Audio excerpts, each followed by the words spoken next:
What's up, guys? In my video today I'm going to show you how I'm putting my valve springs on my LS cylinder heads. The way I've been doing it is a little bit different than some of the other videos I've seen. It's a little cheaper than buying the Comp Cams valve spring compressor, so if you're interested in finding a cheaper way to put your LS valve springs on, just keep watching the rest of this video.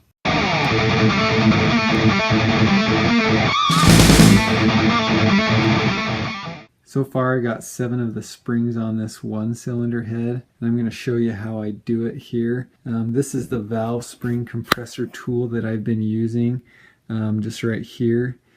I got it from O'Reilly's Auto Parts. I can't remember exactly how much it was, but it was less than $10, so it's significantly less than buying like the Comp Cams valve spring compressor. Now I'm sure their compressor is a lot better, but if this is something you're going to be doing like one time, it's not something you're going to be doing over and over again. If you ask my opinion, there's no need to spend $100 on one tool for something you're going to be doing one time. So the way this thing is designed to work is that you screw in this bolt into the cylinder head, and then you just are supposed to be able to pry the spring down or up and get the keepers out and take it on or off, whatever you're doing. And I did do that to remove the old springs. However, these are pretty heavy springs and it's hard to hold it compressed for very long. So I had to have another person there.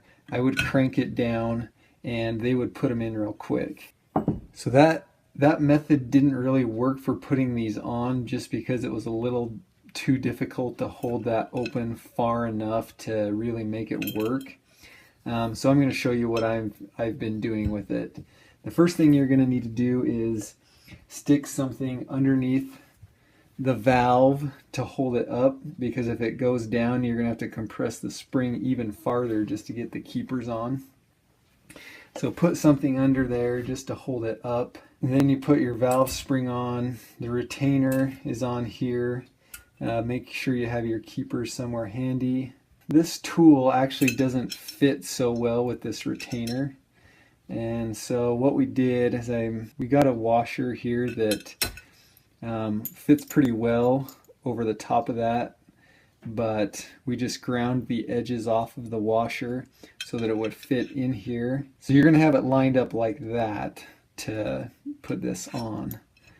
So if you just put that on the spring, and I've been putting a piece of metal back here just to try to protect the aluminum a little bit. If I can get this all together here.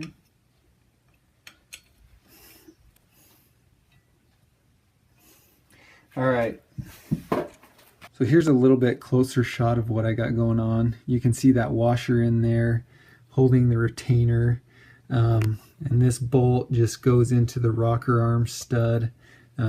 You can see on these other ones where it would go into. Like I said, I just had this piece of metal back there. I don't know if it's doing anything or not. I just didn't want to gouge up the aluminum, although it's already a little bit gouged up, as you can tell. So anyways, now we just start cranking on this thing.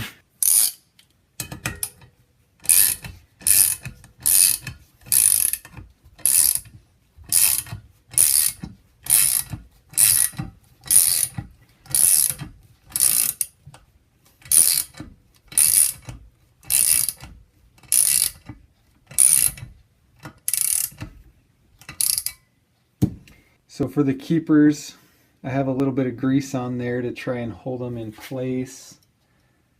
We'll just put those in.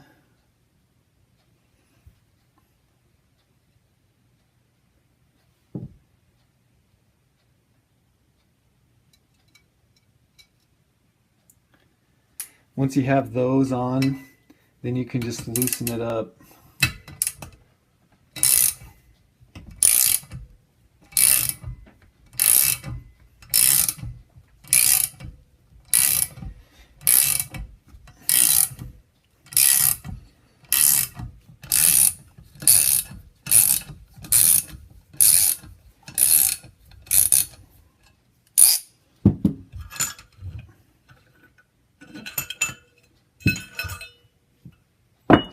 And And there you have it. And then just to make sure that those are seated, I've just been taking a wood block and a hammer, hit it once just to make sure they're on there good, and you should be good.